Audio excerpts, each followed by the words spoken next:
तक हम लोगों ने कूलॉम के इक्वेशन को जो पढ़ा था इलेक्ट्रोस्टैटिक फोर्स के लिए, वो इक्वेशन सिर्फ और सिर्फ मैग्नीट्यूड ऑफ फोर्स निकालने के लिए था। बट फोर्स एक वेक्टर क्वांटिटी है, सो हमें कूलॉम्स के इक्वेशन को इन फॉर्म ऑफ वेक्टर्स के फॉर्म में, उस फोर्स को वेक्टर्स के फॉर्म में लिखना होगा। तो अभी हम जो नेक्स्ट टॉपिक पढ़ेंगे वो ये पढ़ेंगे, how to write an equation of Coulomb's law of electrostatic force in vector form। तो उसके लिए हम लोगों ने दो चार्ज कंसिडर किया, first charge at point A and second charge at point B having magnitude of charge. The magnitude of charge on A is QA and the magnitude of charge on B is QB. Let the separation of point A with respect to origin is given by vector A, R A vector, which is written there, and the position of point B with respect to origin, which is denoted by O, is given by position vector RB. So firstly we need to know the separation between QA and QB। तो हमने consider कर लिया कि इस plane में दो charges हैं, उनको हम लोगों ने डिफाइन कर रखा है। अब हमारा सबसे पहला जो मोटो होगा, हम कूलॉम्स के इक्वेशन को लगाने के लिए हमें जो गिवन चीज़ें टर्म्स चाहिए वो क्या चाहिए, चार्ज चाहिए दोनों पार्टिकल्स के ऊपर के, साथ में हमें उनके बीच का सेपरेशन भी चाहिए। तो हम ये जो आर सेपरेशन है ये हमें गिवन नहीं है। तो हमने क्या गिवन है, हमें position vector of point A and position vector of point be given है। तो हमें क्या निकालना होगा, पोजीशन वेक्टर आर ए और पोजीशन वेक्टर आर बी के रिस्पेक्ट में ए और बी पॉइंट के पोजीशन को, ठीक है, ए और बी पॉइंट के बीच के सेपरेशन को। तो चलो हमने ए और बी के बीच के सेपरेशन को क्या कंसिडर कर लिया, वेक्टर आर या आर वेक्टर के नाम से हम इसे डिनोट कर रहे हैं। तो हमने ट्रायंगल लॉ पढ़ा रखा है, तो उसमें ट्रायंगल लॉ के हिसाब से हम ये कह सकते हैं कि इन ट्रायंगल लॉ, अगर हम ट्रायंगल रूल अप्लाई करें किस ट्रायंगल के लिए, जो यहाँ पे हमें ट्रायंगल देखने को मिल रहा है, ये एक ट्रायंगल देखने को मिल रहा है हमें इस तरीके से। तो हमें इसको क्या मिला है, ये हमें आर ए गिवन है, यहाँ पे क्या गिवन है, आर बी गिवन है, और ये है क्या, आर। इसको हम लोगों ने क्या कहा, ओ पॉइंट, इसे क्या कहा, ए पॉइंट, और इसे क्या कहा, बी पॉइंट, जो कि हमें प्लेन में हमारे कोऑर्डिनेट सिस्टम में दिख रहा है। सो अगर हम ट्रायंगल रूल लगाएं तो ट्रायंगल रूल के हिसाब से vector O A plus vector A B will equals to O B. ये ट्रायंगल के रूल को हम लोगों ने पढ़ रखा है कि अगर दो साइड्स ट्रायंगल का दो वेक्टर्स को रिप्रेजेंट कर रहा है और वो दोनों वेक्टर्स सेम ऑर्डर में लिए गए हैं, that is O A B, तो उसका जो रिजल्टेंट गिवन होगा वो ओ बी से गिवन होगा। तो इसको हम सब्स्टिट्यूट करें तो हम ये कह सकते हैं ओ ए की वैल्यू कितनी है, ओ ए की वैल्यू है are A vector, A B की वैल्यू हमने क्या कंसिडर कर रखी है, हमने इसे आर कंसिडर कर रखी है, आर वेक्टर। सो हमें ओ बी की वैल्यू क्या कंसिडर कर रखी है, हमने कंसिडर कर रखी है आर बी वैक्टर। सो ऐसे कंडीशन पे हम इसे लिख सकते हैं, यहाँ से अगर इक्वेट करें तो इस इक्वेशन को क्या लिखा जा सकता है कि vector are is equals to vector are B minus vector are A. Clear है, इस पॉइंट को तो हम समझ सकते हैं। इसको मैं यहाँ नोट कर ले रहा हूँ कि वेक्टर आर, जो कि हमें नहीं मालूम था, गिवन नहीं था हमारे प्रॉब्लम्स में, हमें आर ए और आर बी, क्यू ए और क्यू बी गिवन है, जो कि किस लोकेशन पे क्यू ए रखा हुआ है, पॉइंट ए पे, क्यू बी कहाँ रखा हुआ है, पॉइंट बी पे। किसके रिस्पेक्ट में हम फाइंड कर रहे हैं, ऑरिजिन के रिस्पेक्ट में फाइंड कर रहे हैं। तो यहाँ से हम कह सकते हैं vector are is equals to R B minus R A. तो पहला हमारा फर्स्ट अप्रोच जो था वो ये पता करना कि कूलॉम्स के इक्वेशन को लगाने के लिए हमें मैग्नीट्यूड ऑफ चार्जेस चाहिए और उनके बीच का सेपरेशन नहीं हमें मालूम था, मैग्नीट्यूड ऑफ चार्जेस गिवन थे, तो हमने उनके बीच का separation position vector of A point और बी पॉइंट के रिस्पेक्ट में निकाल लिया। नाउ अब हमें ये जानना है कि अगर हम फोर्स कैलकुलेट करना चाह रहे हैं तो अब हम कह सकते हैं force due to A on due to charge at A, charge that is QA on charge QB। अगर हम इसे निकालें तो हम इसको क्या लिख सकते हैं, FAB। किसने किसके ऊपर इंप्लीमेंट किया फोर्स, फोर्स किसने लगाया, चार्ज ए ने लगाया, किसके ऊपर लगाया, चार्ज बी के ऊपर लगाया फोर्स। ठीक है, तो force due to A on B is given by force A B, ये हमारे पास मैग्नीट्यूड है। अब अगर हम यहाँ पे देखें तो फोर्स ए बी की जो वैल्यू हमें मिलेगी, force A B vector form में लिख रहे हैं तो हमें दो चीज़ चाहिए। फर्स्ट, अगर हम किसी चीज़ की किसी भी वेक्टर को रिप्रेजेंट करना चाहते हैं तो उसके लिए हमें दो चीज़ों की ज़रूरत होती है, टू कैरेक्टरिस्टिक को जानना होता है। First is magnitude and second is first is magnitude and साथ में उसके डायरेक्शन। तो अगर हम यहाँ देखें तो हम इसको कह सकते हैं कि जो किसने फोर्स लगाया है, QA ने लगाया है, किसके ऊपर लगाया है, QB के ऊपर लगाया है। लेट इन दोनों के नेचर्स को हम पॉजिटिव कंसिडर कर लेते हैं। Let the nature of the two charges will be positive. तो अगर QA QB के ऊपर फोर्स लगाएगा तो दोनों के नेचर सेम है, इसलिए QB को QA क्या करेगा, रिपेल करेगा। रिपेल करेगा तो force due to charge QA on QB की डायरेक्शन जो हमें मिलेगी वो डायरेक्शन ये हो जाएगी, this will be the direction of force AB। ठीक है, तो अगर हम मैग्नीट्यूड को लिखें तो मैग्नीट्यूड क्या लिख सकते हैं, दिस विल इक्वल्स टू अभी 1/4 पाई।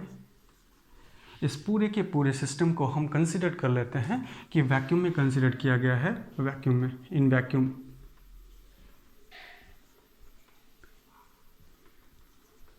सो 1/4 पाई एप्सिलॉन नॉट, चार्ज क्या है, A B और उनके बीच का सेपरेशन क्या है, हमने सेपरेशन रखा R। ये तो मैग्नीट्यूड की बात कर ली।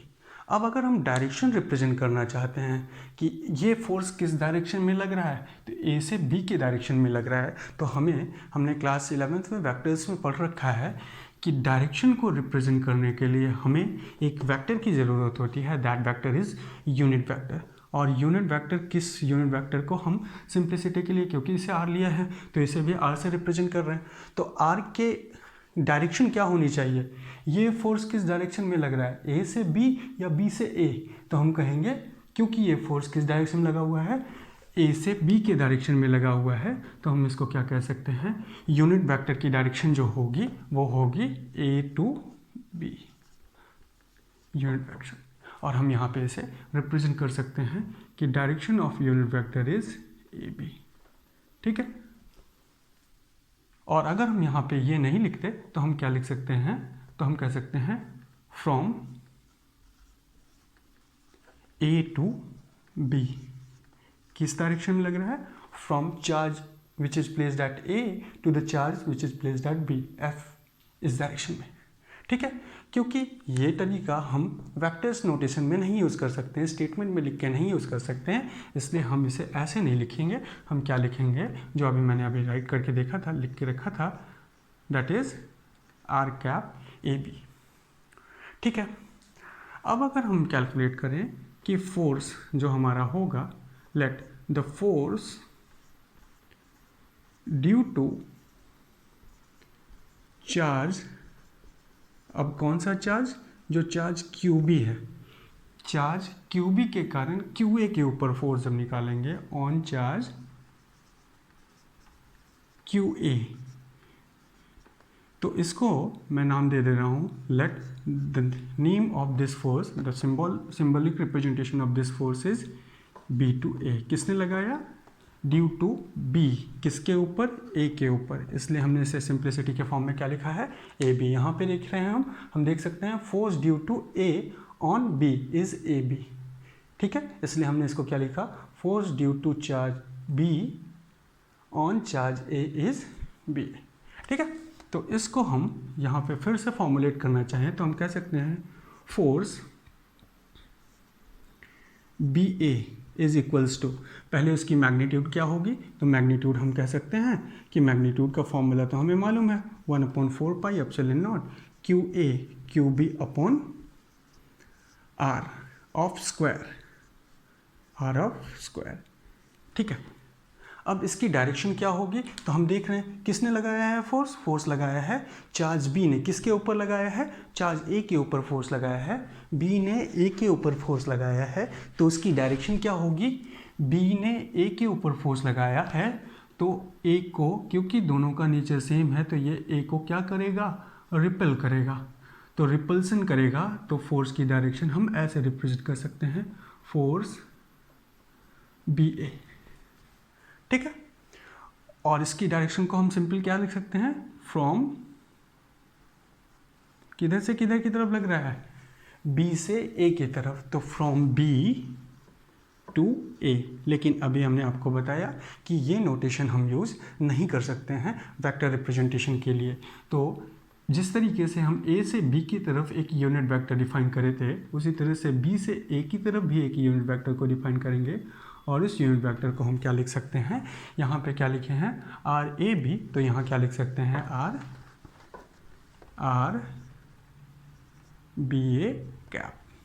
ठीक है, सो अब हम यहाँ पे एक चीज़ समझ सकते हैं बच्चों कि एक वेक्टर है ए बी वेक्टर की डायरेक्शन क्या रिप्रेजेंट करी गई है, ए से बी के तरफ, जिसको हम आर कैप ए बी कह रहे हैं। दूसरा वेक्टर है directional vector, that is unit vector है, जिसकी डायरेक्शन बी से ए की तरफ है, और उसे हम क्या रिप्रेजेंट कर रखे हैं, हम उसे रिप्रेजेंट कर सकते हैं, कर रखे हैं unit vector are A B. तो हम ऐसा कुछ कह सकते हैं क्या कि दोनों वेक्टर, दोनों की दोनों, क्योंकि ये दोनों यूनिट वेक्टर है तो मैग्नीट्यूड दोनों का सेम है, साथ में दोनों की डायरेक्शन अपोजिट है, तो मैग्नीट्यूड सेम और डायरेक्शन अपोजिट होने के कारण हम ये कह सकते हैं कि R A B vector are B A vector का क्या है, यूनिट वेक्टर का नेगेटिव वेक्टर्स है। तो हम इस वेक्टर यूनिट वेक्टर को इस यूनिट वेक्टर का नेगेटिव वेक्टर लिखें, तो हम यहाँ पे इसे ये भी नोट कर सकते हैं, this will equals to 1/4 pi epsilon naught Q A Q B upon R of square. अभी मैंने यहाँ पे लिखा है are A B is equals to minus of R B A, so हम इसको ये भी लिख सकते हैं R B A cap is equals to minus R A B cap. So B A को किससे रिप्लेस कर सकते हैं, minus times of are A B, तो हम यहाँ पे माइनस आर ए बी भी लिख सकते हैं। ठीक है, सो अगर हम इस माइनस साइन को निकाल ले, सब साइड आउट कर ले, तो दिस इज माइनस साइन, और यहाँ पे हमें जो रिजल्ट मिला है वो क्या मिला है, 1/4 pi epsilon naught Q A Q B upon R of square into R cap A B. और ये आर कैप ए बी हमारे इक्वेशन इसमें ये लिखा हुआ है, तो ये किसकी वैल्यू है, तो हम कह सकते हैं फोर्स ए बी की वैल्यू है। तो हम यहाँ पे सब्स्टिट्यूट करें तो ये रिजल्ट क्या आएगा, minus F A B vector के साथ, ये किसके बराबर हो गया, एफ बी ए वेक्टर के बराबर हो गया है। सो ऐसे कंडीशन पे अगर इस माइनस ए बी को उधर ले जाएं, left side of the equation लेके जाएं, तो हमारे पास मिलेगा force A B vector plus force B A vector is equals to 0. So there will be a force, one force is along positive direction and another force is along negative direction, and sum of the net force will be 0. Summation of the forces will be 0. So this depict an important result, and that result is given by Newton's third law. तो हम ये क्या कह सकते हैं कि एक अगर फोर्स, एक के फोर्स ए के कारण बी पे जो लगा उसकी डायरेक्शन राइट साइड है, यहाँ के डायग्राम के लिए जो हम लोगों ने अभी कंसीडरेशन किया है उसमें राइट साइड है, उसी तरह से बी ने जो ए के ऊपर अपोज फोर्स लगाया उसकी डायरेक्शन लेफ्ट साइड है।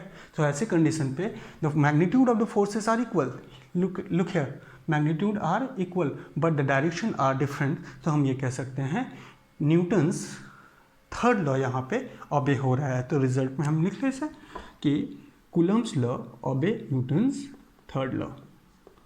रिजल्ट क्या मिला, Coulomb's equation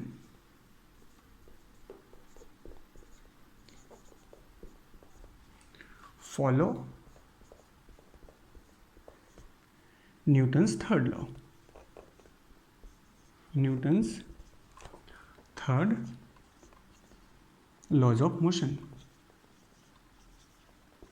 third laws of motion, action have reaction, action reaction both take place simultaneously। ठीक है, अब यहाँ तो समझ में आ गया। एक रिजल्ट तो हमें ये पता चला कि कूलम्स किसको फॉलो कर रहे हैं, तो कूलम्स फॉलो कर रहे हैं न्यूटन्स के थर्ड इक्वेशन को, थर्ड इक्वेशन नहीं, third law of motion follow हो रहा है। अभी हमें एक और चीज़ जानना है यहाँ पे, और वो हमें ये जानना है कि हमने अभी सबसे पहले आपको यह बताया कि कूलम्स ने जो इक्वेशन डिफाइन करी थी वो स्केलर टर्म्स में डिफाइन करी थी मैग्नीट्यूड कैलकुलेट करने के लिए, बट फोर्स एक वेक्टर क्वांटिटी है। तो कूलम्ब का इक्वेशन कूलम्ब का इक्वेशन जो वेक्टर फॉर्म में होगा वो जो कूलम्स ने जो स्केलर फॉर्म दिया है उससे बिल्कुल अलग होगा। तो उसको कैलकुलेट करा जाए, वो अभी हमारी इक्वेशन में कहीं नहीं दिख रहा है। हमें सिर्फ और सिर्फ रिजल्ट क्या पता चला, कूलम्स थर्ड लॉ को ओबे करते हैं। तो अगर हम थोड़ा सा यहाँ पे इस इक्वेशन की बात करें, हम इस पूरे के पूरे पोर्शन को साइड आउट कर लें, तो ये हमारे पास ये इक्वेशन मिल रहा है। ये कैसे मिला हम लोगों को, फोर्स ए बी की वैल्यू अभी हम लोगों ने देखा है। उसी तरीके से अगर फोर्स बी ए को कैलकुलेट करा जाए तो फोर्स बी ए की वैल्यू क्या हो जाएगी, मैग्नीट्यूड तो सेम होगा 1/4 pi epsilon naught Q A Q B of R square, यही वैल्यू होगी। साथ में डायरेक्शन क्या होगी, direction is given by unit vector B A as shown in figure. ठीक है, ये रहा यूनिट वेक्टर बी ए, जिसकी डायरेक्शन किधर लिया है हम लोगों ने, बी से ए की तरफ लिया है। ठीक है, अब अगर हम थोड़ा सा अपने वेक्टर्स के कॉन्सेप्ट को ले आए तो हमें ये मालूम है कि यूनिट वेक्टर को कैलकुलेट करने का हमारे पास जो फॉर्मूला होता है वो होता है vector upon modulus value of vector. So अगर हम इस फॉर्मूले को इस जगह पे सब्स्टिट्यूट करें या इस जगह पे सब्स्टिट्यूट करें तो हमें इक्वेशन क्या मिलेगी, तो हम इस फॉर्मूले को यहाँ लिखते हैं क्या कि since unit vector is equals two vectors upon magnitude और मॉडुलस वैल्यू ऑफ वेक्टर। सो यहाँ पे इस इक्वेशन को हम कैसे लिख सकते हैं, 1/4 pi epsilon naught vector R की वैल्यू क्या है, बी टू ए। ठीक है, तो उसे हम लिख सकते हैं आर अपॉन ये आर स्क्वायर Q1 Q2 क्या, मैं यहाँ पे लिखना भूल गया, sorry, Q1 that is Q A Q B upon R of square into vector R upon R. अब अगर इस वेक्टर आर अपॉन आर की वैल्यू को हम सॉल्व करें तो हमें यहाँ पे क्या मिलेगा, this will also equals to, ये इक्वेशन मैं यहाँ पे लिख रहा हूँ, this will equals to 1/4 pi epsilon R Q A Q B, vector R की वैल्यू क्या निकाली हम लोगों ने, that is B to A R B minus R A vector divided by R square and R will sum up to be R cube. तो ये हमारे पास फॉर्मूला मिलेगा। ठीक है, तो for calculating the formula, for calculating the value of force in vector form we need to calculate force AB is equals to 1 upon, क्या conclusion मिला, 1/4 pi epsilon not Q1 that is charge on first body, charge on second body divided by R of cube into vector, जो vector है वो क्या है, RB minus R ए। ठीक है, are B minus R ए। यहाँ पर हमें वेक्टर ए से बी की तरफ जाने के लिए जो वेक्टर मिला है वो आर बी माइनस आर ए मिला है। सिमिलरली अगर हमें फोर्स निकालना हो, फोर्स बी ए, तो उसे हम क्या कह सकते हैं, this is minus times of force A B, जिसको हम सिंपली लिख सकते हैं, बस माइनस यहाँ पे आ जाएगा, बाकी टर्म्स वैसे रह जाएंगे। तो Q A Q B upon 4 pi epsilon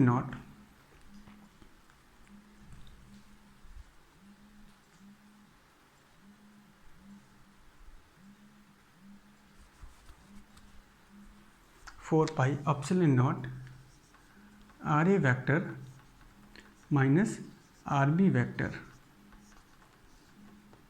upon R cube. ठीक है, तो ये हमने समझ लिया कि कूलम्ब्स के इक्वेशन को वेक्टर फॉर्म में हम कैसे यूज़ करेंगे। इतना तो हम समझ चुके हैं। अब Coulomb's law in vector form हमारे पास हो गया। नाउ अब हम अभी तक हम लोगों ने सिर्फ ये जाना है कि जब दो चार्जेस गिवन हो और उनके बीच की सेपरेशन गिवन हो तो कूलम्ब्स लॉ हम इम्प्लीमेंट कर लें। If more than two charges अगर हो तो हम कैसे इसे इम्प्लीमेंट करेंगे, इसी चीज़ को हम आगे पढ़ेंगे। ठीक है।